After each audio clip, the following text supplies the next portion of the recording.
जब लोग दिन भर काम करके अपनी थकान दूर करने के लिए सो रहे होते थे, तब वहाँ एक ऐसा इंसान भी था जो लोगों के सोने का इंतजार करता था और उनके सोते ही अपने शिकार को बेरहमी से पत्थर से कुचलकर मार डालता था। लोगों में दहशत इतनी ज्यादा बढ़ गई थी कि लोग रात में बाहर निकलने से भी कतराते थे। 26 से भी ज्यादा लोगों की एक ही पैटर्न से हत्या की गई थी और पुलिस की हर संभव कोशिश के बाद भी कुछ नहीं मिला और ये केस इंडिया का अनसॉल्व्ड मर्डर मिस्ट्री बनकर ही रह गया।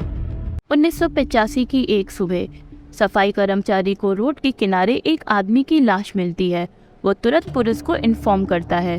पुलिस जब मौके पर पहुंचती है तो देखने को मिलता है कि उस आदमी को इतनी बेरहमी से मारा गया था कि उसकी शक्ल पहचान में नहीं आ रही थी और ना ही किसी ने उसकी पहचान की।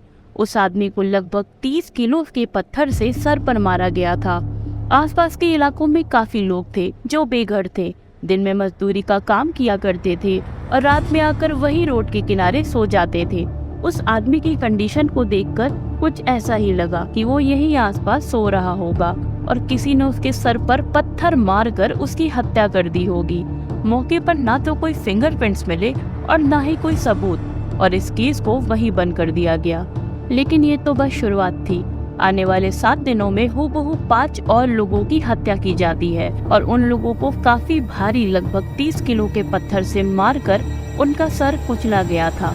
ये सारी घटनाएं उसी आसपास के इलाके में होती हैं और तब पुलिस को एहसास होता है कि उनका पाला किसी साइकोपैथ सीरियल किलर से हुआ है जिसका ना ही मारने का कोई मोटिव है और वह इतना शातिर है कि मौके पर कोई सबूत नहीं छोड़ता था। ऐसे ही एक आदमी जिसका मर्डर करने की कोशिश की गई थी वह किसी तरह बच जाता है और जब पुलिस उससे पूछताछ करती है तो वो भी कुछ बता नहीं पाता क्योंकि अंधेरे में उसे अपने हमलावर की शक्ल दिखाई नहीं दी।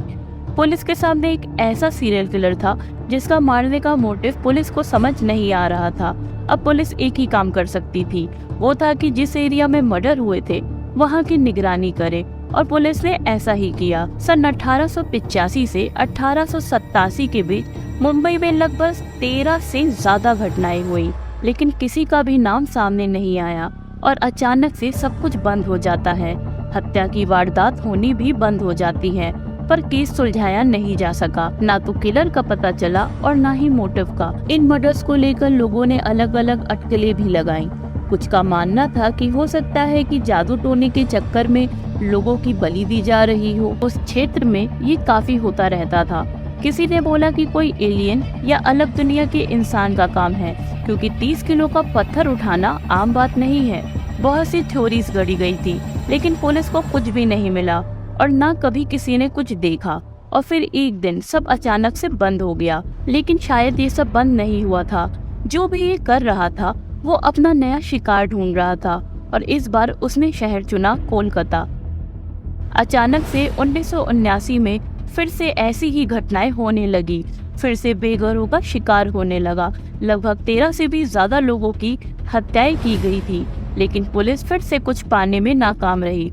मुंबई की तरह कोलकाता में भी किसी को कुछ नहीं मिला। पुलिस ने काफी सस्पेक्ट को पुलिस स्टेशन में भी बुलाया लेकिन किसी के खिलाफ कुछ नहीं मिला। जिस तरह से हत्या की गई थी वो किसी आम इंसान के बस की बात नहीं थी और फिर कुछ समय बाद हत्याएं बंद हो गई पर हत्यारे का पता अभी भी नहीं चल पाया था। हत्यारा अभी भी खुलेआम सड़कों पर घूम रहा था। मुंबई और कोलकाता में किलिंग पैटर्न सेम था लेकिन क्या ये एक इंसान का काम था ये नहीं कहा जा सकता। ये भी हो सकता था कि कोई अपने मकसद को पूरा करने के लिए मुंबई जैसे मर्डर का सहारा लेकर कोलकाता में भी मर्डर करने लग गया या एक ही साइकोपैथ अलग अलग जगह घूमकर इन हत्याओं को अंजाम दे रहा था। हालांकि इसके पीछे कौन था इसका पता कभी नहीं चल पाया। मुंबई और कोलकाता में मिलाकर 26 से ज्यादा मौतें हुई और इन मौतों के पीछे का राज हमेशा के लिए बहुत बड़ी मिस्ट्री ही बनकर रह गया और इन मिस्ट्रीज के पीछे वाले शख्स का नाम स्टोन मैन पड़ गया।